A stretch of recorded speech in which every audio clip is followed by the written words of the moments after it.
Sorry folks, wet play again today. It snowed yesterday and I'm not going out there until it melts. This is a family heirloom, passed down to me from my great-grandfather Joseph. Now he made bricks for a living, and he used this spade, or clay cutter as it's properly called, to dig up clay for the purpose. I know we're not exactly landed gentry, but we do have digging in our blood. If you're going to get an allotment, then you're going to need tools, and these, in my opinion, are the essential ones. A fork to dig over and cultivate the soil, a spade to cut into new areas and to dig holes, of course, and a trowel, which is really a miniature spade and useful for that hand-to-hand stuff. And now all kinds of tools are useful, of course, the more the merrier really, but as far as I'm concerned, these are the essential kit. And when the weather improves and the soil conditions are right, I'll show you how to use them. When choosing a tool, there are a number of things to consider.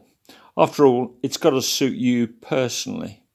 So the length of the stem, the overall weight of the tool, and the size of the business end are important. After all, digging is quite a strenuous activity, and you don't want to lift a huge great clump of soil every time you do it. And you don't need to spend a lot of money. I mean, expensive tools are nice, of course, but I started with a cheap set that cost only a few pounds, I think, and it lasted me for years, until my shed burned down, in fact. After I've used my tools, I give them a bit of a clean before I put them in the boot of my car, and anyway, they live in my bedroom and I don't want to get mud there. And also I run a stone like this around the edges of the tool. It gets rid of all the chips and damage that you've done when you've been using it, and it also sharpens them up so that every time you use them they get a little bit better. They improve with age, and it's so much nicer to go to work with a nice, clean, sharp tool.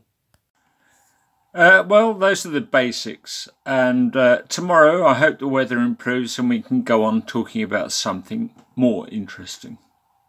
See ya.